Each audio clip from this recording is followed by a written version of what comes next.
Dober večer, dobrodošli na pogovoru z našo gostjo, Gerdo Blees, nizozemsko pisateljico, pesnico, ki ta mesec biva v naši rezidenci. Pogovor bo potekal v angleščini. Če ima s tem kdo težave, imamo tukaj našo Heleno, ki vam bo priskočila na pomoč, tako da dvignite roke in bo prišla zraven in vam bo prevajala. Toliko v navodilo za večer. Dear Gerda, I have to say Gerda because we call you Gerda, you know. So, Gerda Blees. You're writing poems, a novel. Okay, you're here because we translated your novel, Mismo svetloba, Weird Light. But I would like to start with you, actually. You studied art at the academy. I would like to know what kind of art did you study and why did you decide to study art? Yeah, so before I studied art, I studied something else. I studied communication and language because I was interested in how people communicate with each other. And I did also linguistics research and wrote about that. But then at some point I discovered writing, like literary writing.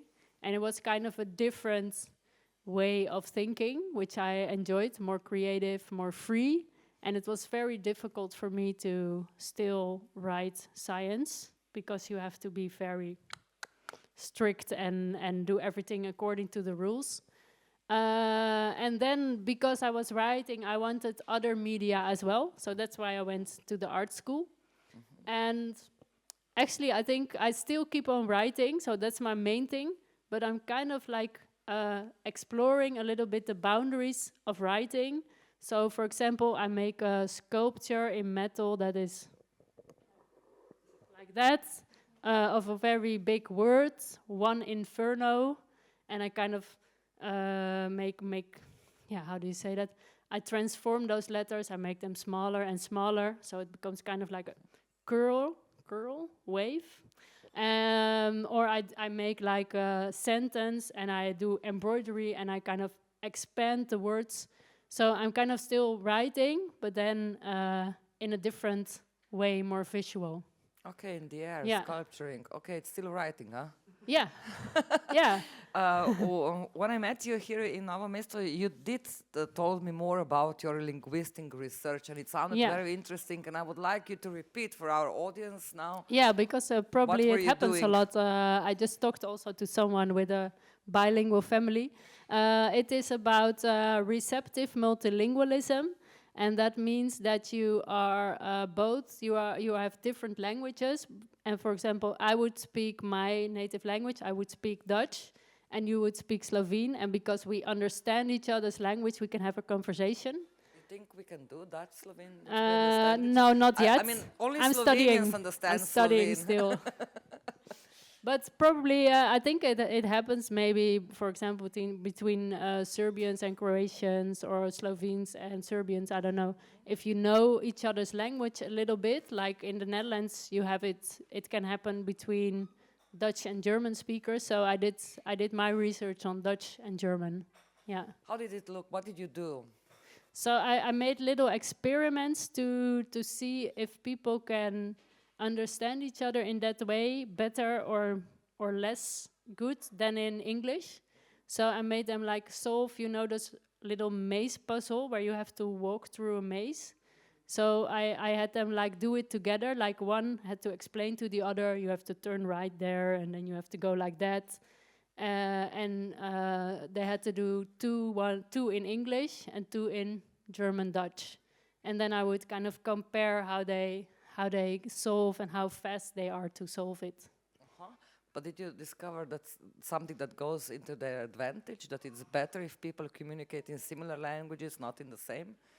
I kind of found that it's quite obvious that it really depends on your language skills. So if you have good command in the other language and you can easily understand it, then it's a good way to do it. Like if you are both like not so good at English and you can understand each other's language, then it's probably more efficient to have this bilingual modus. Okay. Yeah. You don't do this anymore. No. no. So when I was trying to write it down, and I was also trying to write literature, then I got confused, and I kind of was writing like a scientific chapter, and it was raining, and I was suddenly writing a story about the rain. So I was more in that, and I kind of was a long time. I was like, I have to finish it. I have to keep going because it was for a PhD. But then I kind of slowly gave up in a way, and then it's kind of now in a box. And sometimes I think about it, but I'm not sure. I don't think I will ever finish it.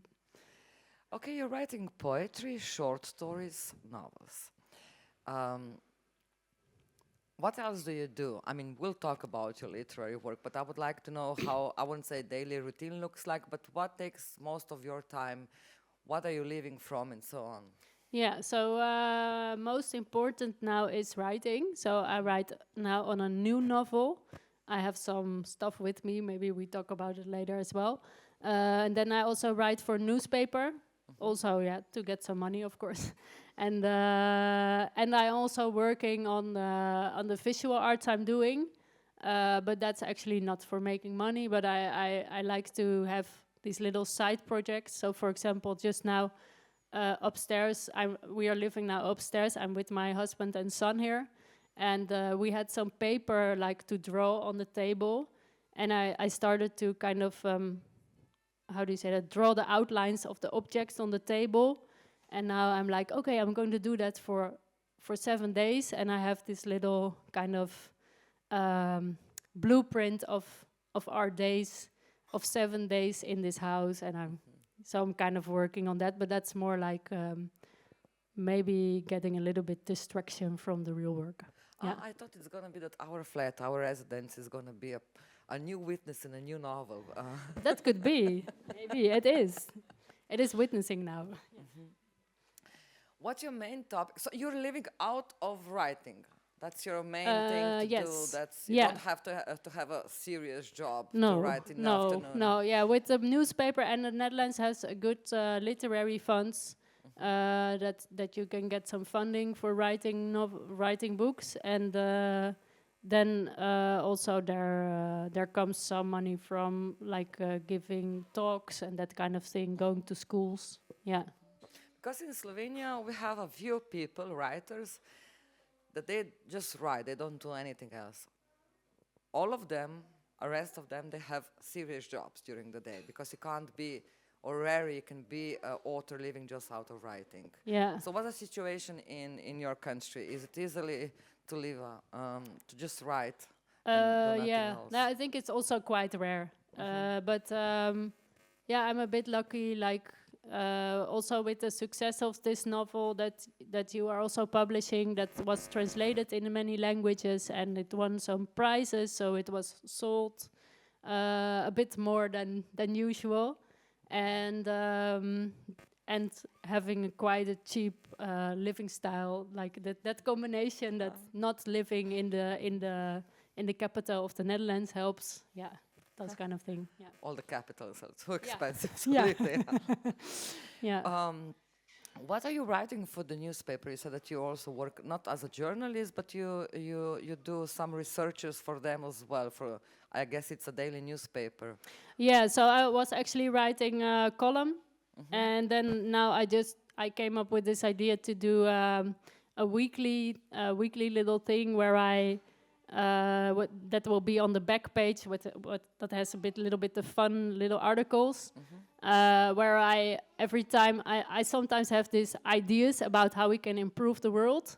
So I now will call every week. I will call someone with my idea, and then I ask them, do you think it's a good idea, and get some response and write a little article about that. Different themes, different subjects. Different things, like, for example, how people communicate on Twitter, or I had this... you will need a lot of columns to write about this one. It's not going to be enough. I have this little idea, and then what was the other one that I was just thinking about? Oh, yeah, that you can have in a restaurant, like a little... you have a menu for the food, but you could also have a menu for music, that you can get music and you can get it on headphones or this kind of things. Yeah. And I will call a restaurant and say, I have this great idea, and will you do it? And you will see what will they say, and then you're going to write about this. Yeah, yeah. Okay, since you write different things, poetry, I mentioned short stories, novels, is there any common theme or any whatever? I mean, do you interest in the same subject or structure, or it's a very different thing when you're writing poetry, short stories, novel? Yeah, I think there are some themes that come back. I think one of them is just tragedy and death. So there's a lot of death, especially in my stories. Also, a little bit the crazy side of people. Like also in this novel, We Are Light. Yeah, it's about people. Would you call them really mad? I don't know, but they're doing quite strange things. So I'm fascinated by those things. And another thing that kind of keeps coming back is like trying to keep track of time in a way. Like for example, I also wrote a poetry collection about being pregnant, and I wrote every week, because when you are pregnant, suddenly you are weeks. It's about thinking in weeks, so every week I wrote this poem to kind of keep track of that period. Yeah. So you're dealing with contemporary time. You don't do novels or short stories about something fantastic or something that happened in history, or you're always in the present time. Well, for my novel I'm writing now, I'm actually writing about something that happened in the Netherlands in 1992. So that's a bit more in history. Yeah. But not, I was already alive, yeah. It's not ancient history, yeah. You bought also the paper here, because I know you're writing a book with your hands. There is a project that you need. You don't use computer, or? Yeah, I will, but I start on the. I don't know if everyone can see it. I can help you. Can you? Yeah. It's like a big scroll of paper, and I write the first draft, on the paper.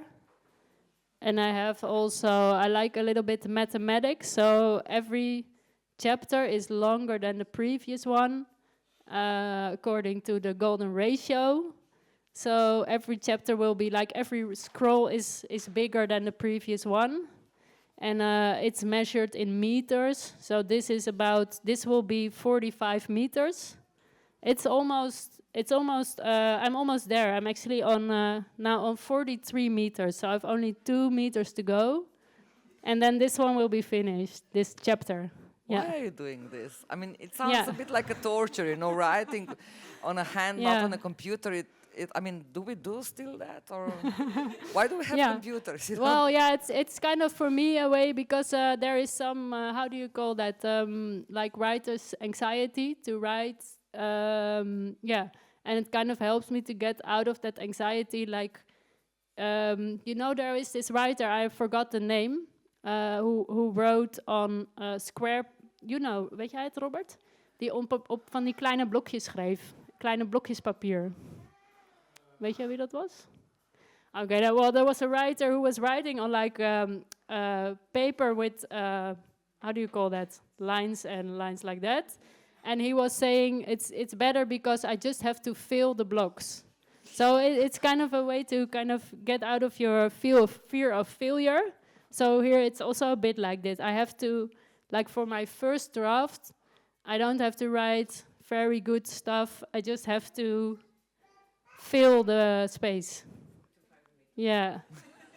And then of course comes the hard work. I'm typing it all, and then I have to change stuff, and sometimes I write something completely different instead, and but it looks nice. You could do an exhibition out of it. I mean, it's a rare maybe thing. I will. I don't know if I will, once I have edited the book, I don't know if I want to still show the first draft, but I will probably do something with this scroll idea. Yeah. this is your idea. You put this on yourself to do that. Yeah. It's not like Yeah. a project or something. No, it was, it just started, actually, that's something, for example, also an example of my, like the art school thing that kind of expands my writing a little bit into space.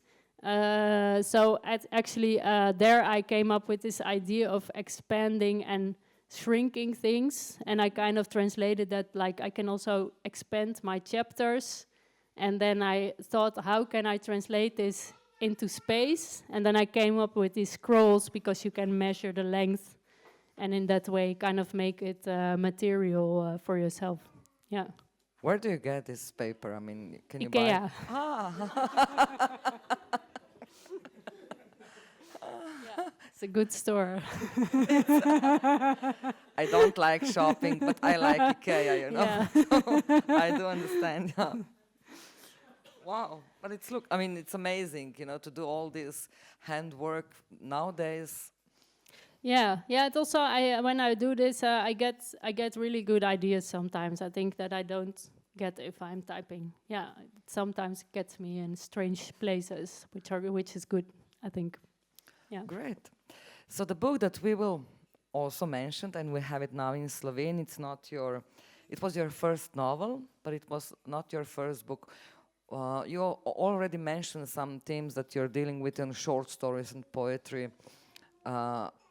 Did you start to write with short stories and then go to the novel? It was a bit at the same time, because when I was started writing, then I also started actually writing a novel. So I wrote 2 novels that have not been published. That was yeah. And then at the same time I was writing short stories, and yeah, it's often said that you have to learn it through short stories. It was a bit true for me, like when you have this short piece, you can be more concentrated, and then later on you learn how to do it on a larger scale. Yeah. Yeah, the funny thing I notice in Slovenia is that there are more and more people that want to write or are writing. They don't read maybe as much as they should, but nobody starts with short stories. They all start with big fat novels. And I thought, why? Why don't you exercise in a short story? Because short story, as you said, should have everything: the beginning, the in the middle, the content, and the end. And you should put the whole world in a short story. In a novel, I guess I'm not writing. You know, you could breathe a little. You could do some. You could take some time to explain. In a short story, you don't have this privilege. Yeah, I love short stories. I think people maybe start with novels because more people also read novels. I don't know what it's like in Slovenia, but in the Netherlands, actually it's now the week of the short story in the Netherlands, but it's not very popular in the Netherlands as well. So this kind of things are used to promote the short stories. But and then also, even if you write short stories, my husband is also a writer. He writes short stories, and the publisher is like, "Oh, great! You have now short stories. Now write a novel." Like that. Yeah, they're not popular, huh? No. Too bad for short stories. They're great. Yeah. When you publish I will call it Mismo Svetloba, We Are the Light, the novel, you get the European Prize for Literature, and you also get a prize in Netherlands for... the Dutch booksellers Dutch prize. booksellers. Yeah. So that for the first novel, I think it's quite good. So what did it meant when you get this all the awards? They were reading you more. You sell more books. You get more popular. Yeah, I think the Dutch booksellers prize really helps with sales. The prize is actually not money, but only like publication. Like they put advertisements in all the big newspapers, and they make a special edition of the book that all the booksellers are selling, and that really helped the sales. And then the other prize, the European prize, it was especially very helpful for the translations, because it gets more known in Europe, and there's also some funding for publishers who want to publish it in their language. Did you travel more because of the award? Yeah, a lot. Yeah, so where did we go? Germany, Italy, also to Serbia. I will go to Croatia. Next week. Yeah. So Ireland. I went to Ireland as well. Yeah. So that's great. That's your round. A lot of fun. Yeah. The novel is, quite a piece. There is a body, there is a police, there are witnesses, but it's not a classical crime story. He's communicating with you, your son. He's talking about his grandma who's coming tomorrow. Oma Elma. Nice. So, okay, body, witnesses, doctors, police. Yes. You have all the elements of a crime story. We can't say crime didn't happen, but the thing here is that you're writing about the situation from 25 points of view. Your witnesses are great. I would like to name them, so they will get a feeling what's going on. All right. So maybe I count on them all, I don't know. But you're writing about this story from the points of view of the dead lady, of neighbors, night, daily bread, dementia, doubt, her body, crime scene. It means that crime scene is actually a character in a way in a book, because the chapter would start, I'm a crime scene, and then it would describe what it's seeing, how does it feel, and so on. So also the crime scene is not the only one. You also have a point of view of a legal advocate, facts, smell of an orange, 2 cigarettes are talking about what's going on. Sound and Love is actually the name of the community that people are living in, and somebody from Sounds and Love is dead. Butterflies are also the witnesses. Cello, the instrument. Comments from the family and friends, they're writing to each other. Actually, Google plays a good part in as a witness. And there is a wonderful thing that story itself, it's commenting on what is going on, and also commenting on how should authors listen to the story. Yes, yeah. The story is complaining about. It's complaining. The author and the reader. Yeah. Also, socks are very important. Then pen, cognitive dissonance, juicer, and at the end of the novel there is a last witness, and this is light. So it's a great thing. I enjoy it a lot, because where do you get all this imagination from, to put all the witnesses on a stand and give them a place and space to talk about how they see the situation. And I could say that, let's say, when it's about the dead lady's body, there is also a nice chapter where coroner, when he's looking at her, is talking with his assistant about what he's discovering, and body says, if our owner should take as good care as a coroner did for us, for her body, it would be better. So how did you get this great, crazy idea to write a novel like this? Yeah, so it was actually starting out with maybe a little bit about the story. So it's about there's someone dead, and that's because there's a group of people who try to live off light. So they are meditating and kind of trying to feel love, and in that way they want to survive without food.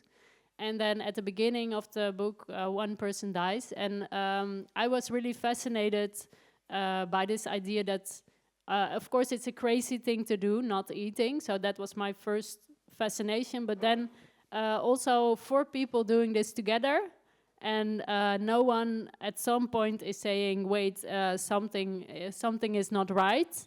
And then there is also the people around them who are also, I'm guessing they will be worried, because people are getting very skinny and look unhealthy, and there's people around also aren't able to stop it. So it was a lot about relations between people. So I thought to write it from different perspectives. So I started out with the first chapter from the how do you call that? The doctor who comes to look at the body. And I was writing it, but then I realized while writing it, when I take her point of view, then I have to kind of make her alive. So I give her, I don't know, I give her a name, I give her a background, I give her some worries she has, because she has to become a real person. And when I was writing it, I was getting a bit worried, because I was actually not very interested in that woman, because I thought, what can she really add as a narrator? So I was thinking about this, and I couldn't really solve it, but I actually went then on a meditation retreat myself. And then when I was meditating and thinking, and then suddenly I thought of this idea, because I also already had thought of a song that happens in the book that people sing, and the song is "We Are Light." And then suddenly I thought, "We are light." What if light could really be saying "We are light" and talk about what happened? And I really like that idea, because with light, I was thinking, light makes everything visible. So also here there's light, and I can see you, I can see how everybody is sitting, and you can see some people who have their hands like this, others like this, others are shivering a little bit. But light is not really giving an opinion. So that one I really liked about light. And when I thought about this, then I thought, okay, if light can talk, who else can talk? And then came all the other ideas for points of view. Yeah. In a way, it's a perfect forensic report of what happened. It's a nice. I mean, if everybody should write it like this, when it not only comes to the crime story, we would always get interesting things, because you go around, you take all the witnesses, and all the witnesses say, we don't want to judge, we are just saying our story. Yeah, and I think some are a bit judgmental, but because there are different ones, they kind of balance each other out a little bit. Yeah, and it also was helping me. So, for example, the socks, they are about one of the characters who's not, I don't like her very much, but the socks are really, they love her, they are her socks. So I kind of forced myself to think, okay, what these socks who really love her, what would they think about the story? Yeah, so that's was for me also a way to kind of balance my own perspectives. How did you research for this, that you could use all the 25 witnesses? Because some parts, I don't know, maybe cigarettes, coroner, they contain some knowledge that you need to, I guess, research it. Yeah, so I went, it was...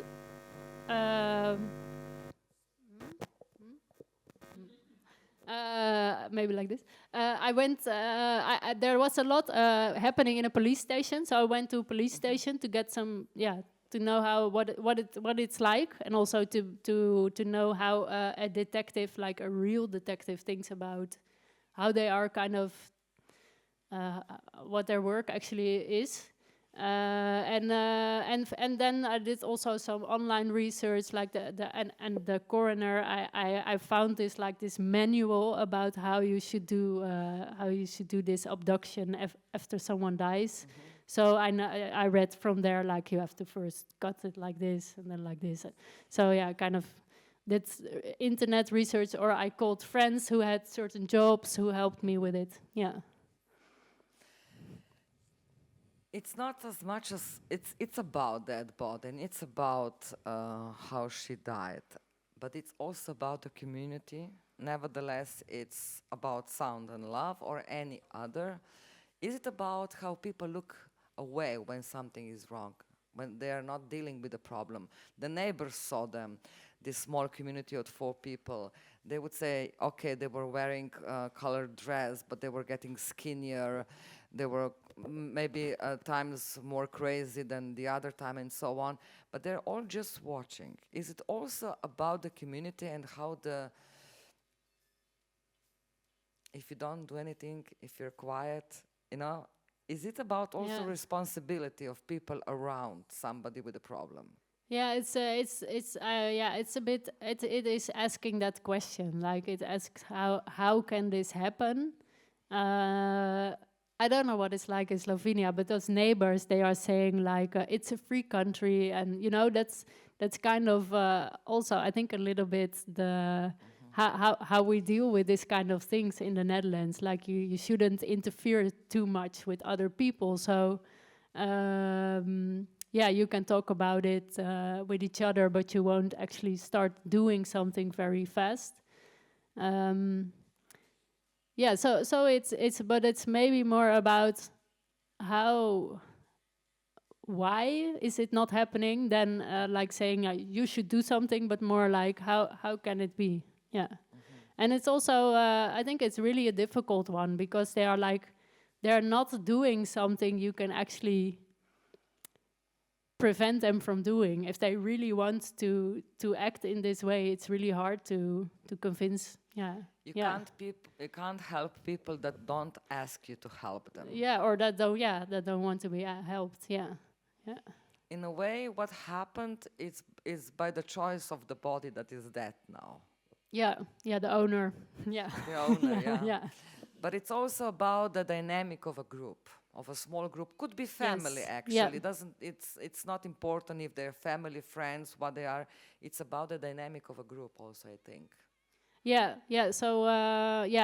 that was for me very interesting to think about, and I've also lived myself in many communities, so I had some like information from the inside or some experience how these things happens and how especially groups that are like on the outside or officially don't have a hierarchy, that in reality there is a hierarchy because the person who is more dominant or who can use language better or what reason, I don't know, but there will be one person. Often you can point to this person like and say, if that person wants something to happen, then it will happen, and someone else maybe not. So this kind of power dynamics, it happens, and the book is also about that. The funny thing is when detective is the main detective that is discovering the story or following all the leads, at the same time she has a daughter and she has a problems with food also, or eating or not eating or being on diet. So it's not just about eating and not eating, actually, when it comes to food. You mean, with both of them, it's actually also a lot about control. And especially with this girl with the eating disorder. She's in a way trying to gain control. Like, I can decide this. I can decide that I will not eat. Actually, we do have community like this in Slovenia as well. If I'm going to be ironic now, if they're successful, they get a lot of money from the members. There was a big story in Slovenia. I don't know if it ended or it's finished in a court because a happy call. Do you remember, people? There was community of very spiritual people, but the leader was actually taking all the money of the members. So one way to have this, let's say, community is to gain money from others. The other one, and especially I think mostly, is about control. Especially in this book, because it's what I found. This book is actually based on a true story in the Netherlands, and I was really fascinated by this story because it's a bit in between. Like, is it really like an organized cult? It's very amateuristic in a way, So you mentioned already, it could be also a family. Like it's really a household, but there is also something that is much more manipulative than that. Well, it's great reading, but I would say in a way, projection for the future doesn't sound very well from your book. We should all be in a way worried. with how this ends. Yeah, probably. Yeah, if we are maybe warned by it, it could maybe help. The food's gonna be a problem, you know. Always is a problem manipulation. Always is a problem dynamic in the certain groups. We can talk about your community, I don't know, of a wide guys that are running the world and so on. So you have all the themes that are actually very important for nowadays life. What's the next that you're working on? Yeah, so I'm working now on this one, and it is about a plane crash in the Netherlands. It's called, it was in the Bijlmer, which is like a poor neighborhood of Amsterdam, which is a bit outside of Amsterdam and where a lot of immigrants lived at that time. And there was a cargo airplane from Israeli airline, El Al, that flew into an apartment building. And so a lot of people died at that crash. And so this is actually a bit more personal for me because I was living also in that area, and my babysitter was living in that building. And yeah, I was 7 years old, so it was my first serious event that I can really remember, and that also made a big impression. And I heard about, like, my babysitter was, the plane came into her house, but she was able to escape with her family. But then the neighbors downstairs, they lost 3 children. And yeah, that was really a story that was very present in our family. So I'm kind of writing now about, I'm writing again like different, you could say different points of view, but human. And I'm looking from a bit more far away to very close into people who were really very closely touched by it. Did you have any offers for the movie? Let's say for this novel. For this one, yes, actually, someone is working on a script. Yeah, but this goes in the Netherlands like you have to write a proposal, get funding to write a script, get funding. So it's in a process. Yeah. It's a long process. It's the same here. You can apply for the writing for the screenplay. You get money for this to evaluate it, to work on text only, and then you have to apply for the movie and so on. And so you have we to don't get know. partners.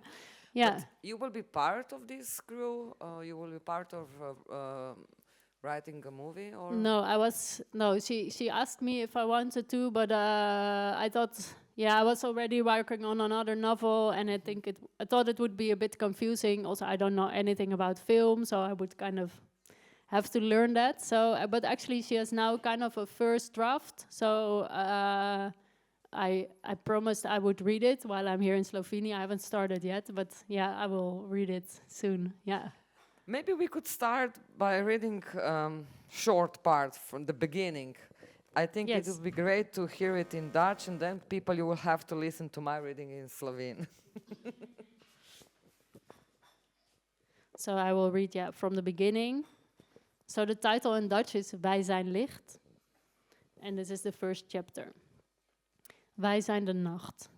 Wij brengen duisternis en dronkenschap, kattengevechten, slaap en slapeloosheid, seks en sterfgevallen. Wie in alle rust wil sterven, zonder al te veel gedoe en drama, zal dat bij voorkeur doen in ons, de nacht, terwijl de aankomende nabestaanden slapen. Zo zien wij in dit land nachtelijks vele kanker-, hart- en longpatiënten en uitgeleefde oude mensen bijna ongemerkt hun laatste adem uitblazen. Maar ook de minder vredige vormen van sterven zijn ons niet vreemd. Vechtpartijen, auto-ongelukken, moord en doodslag. De gruwelijkheden waarvan wij getuigen zijn geweest, u wilt het niet weten. Ook niet als u graag naar horrorfilms kijkt en een sterke maag heeft. En wij willen er niet over praten. Er zijn interessantere manieren waarop mensen kunnen overlijden. Zoals de vrouw die op dit moment onze aandacht heeft. Bij wie de herkenbare elementen van het vredig sterven samenvallen met verontrustende, afwijkende omstandigheden. Mi smo noč, prinašamo temo in pijanost, mači raus, spanje in nespečnost, seks in smrt. Kdor si želi umreti v miru, brez pompa in drame, bo to storil v naši družbi, po noči, medtem ko skorajšnji žalujoči še spijo. Tako v tej državi vsako noč vidimo veliko rakavih, srčnih in pljučnih bolnikov, pa tudi izčrpanih starih ljudi, ki skoraj neopazno iztisnejo poslednji dih. Tudi manj mirne oblike smrti nam niso tuje. Pretepi, prometne nesreče, umori in uboji. Grozovitosti, ki smo jim bili priča, bolje, da ne veste zanje, če tudi obožujete grozljivke in imate močen želodec. Nočemo govoriti o tem. Obstaja zanimivejši načini umiranja, kot je ta pri ženski, ki jo ta trenutek opazujemo, pri kateri dementni spokojnega umiranja sovpadajo skrb zubajoče nenavadnimi okoliščinami. To sem zelo čudno prebrala. Upam, da vas je bolj zintrigiralo to njeno branje. I just want to explain to them, vsako poglavje se začne, mi smo noč. Recimo, vsako poglavje ima drugi kot zornega pripovedovalca in se tudi tako začne. Mi smo kraj zločina, mi smo pomaranča. Tako da neke vrste kriminalna zgodba z vseh splati, ki vsaj jaz do zdaj še nisem brala. So I never read a story like this, from all the points of view. What else are you doing in Novo Mesto, in a small city? Is it kind of similar to where you live, because you don't live in the center? Yeah, it's quite. I think the size is a bit the same. Yeah, so it's a bit. Yeah, it has similarities, like a small, nice center, and then you get a little bit quick to the outside. So I'm here with my husband and son. So my husband and I take turns to take care of our son, and the other one will be writing. And so we are walking to playground, coming home. Like, it's a bit boring in that way, but it's perfect for us to work. And of course, we are doing some sightseeing on the weekend. So we took some castles already, and we'll be looking at some more castles next week. Since you're both writers, do you read while writing and doing something each other work? Yeah, well, he doesn't read this, but when I have a chapter kind of edited, then my husband reads it, and yeah, I always also read his things. He also draws, so he always comes with his drawings, like, you want to see what I made, and then I can say like, yeah, and sometimes and then yeah, it helps. Yeah, it helps to have someone close that can give this first opinion. Okay. And we are quite nice to each other. Yeah, so we're not. So you're not critic to each other. No, we are like we can say like maybe this should be different. Like we help each other, but we are like on the whole we are just kind of cheering each other on to continue. Yeah. Nice. Would somebody like to ask or add something?